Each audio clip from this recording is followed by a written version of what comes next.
To help speed things up, here is another map. You may fill in any blanks yourself. Maps help, but you must work alongside the map. The map can't do the work for you. The Jesus Christ archetype. On the surface, this type of person and their subsequent actions can be a boon. Unfortunately, it's one of the easier archetypes to co-opt. Positive qualities include belief in something higher than themselves, preferably ideals and virtues, willingness to forgive, close to unlimited cheeks to turn, but body shuts down and pivots if a certain threshold is crossed. They give unto Caesar what is Caesar's, and give unto God what is God's. The unpleasant qualities include virtue signaling without substance, compliance to the detriment of themselves and others, and at later stages justifying themselves when they get the whip and drive out the racists, sexists, and everyone else, whether they were or ever had those qualities or not. Co-opt happens when the archetype is loosely identified, person is stored in a database, and is constantly tested by the machine itself. Not the architects behind the machine or those empowered by the machine. The tragedy of this archetype is the end result of committing to it straight. They will crown you or crucify you, more than likely both. And you will think you will see it coming until it sneaks up on you like a thief in the night. And your father will forsake you. At this point, better luck next time.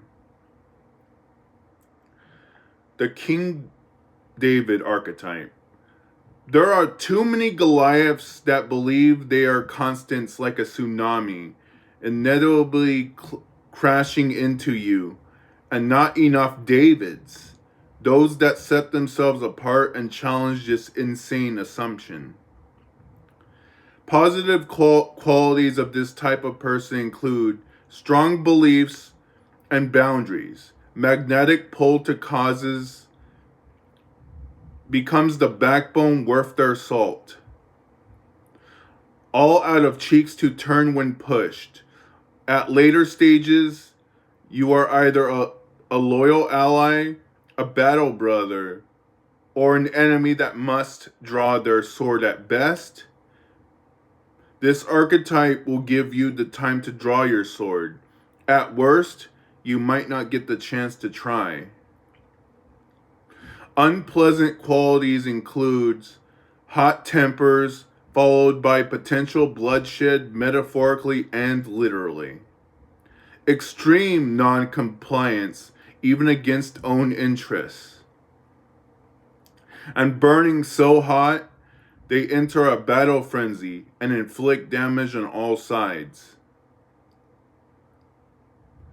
Co-opt potentially happens when this archetype is noted, monitored, and recruited. And at later stages, dealt with permanently.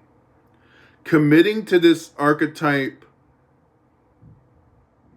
will result in being a soldier for a cause, whether it's your own, others, or something else.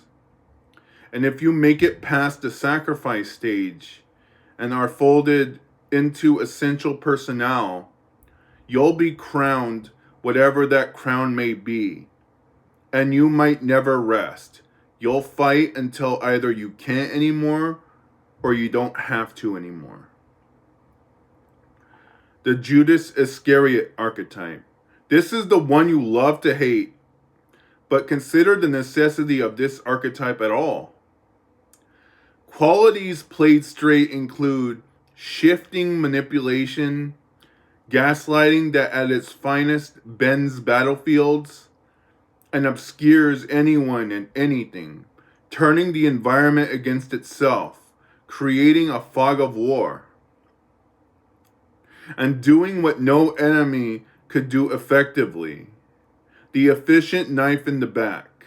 An enemy you can anticipate and has patterns you might be able to count on.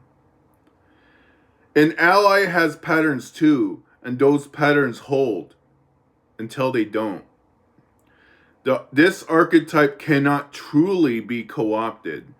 The person embodying this archetype is either your ally or your destruction, and the difference between the two shifts in real time. The tragedy of this archetype speaks for itself. I don't think I need to elaborate further. In conclusion, use this map wisely. The clever, the better, but playing the use of this map straight is also encouraged. Use situational awareness in real time. The rest goes from there.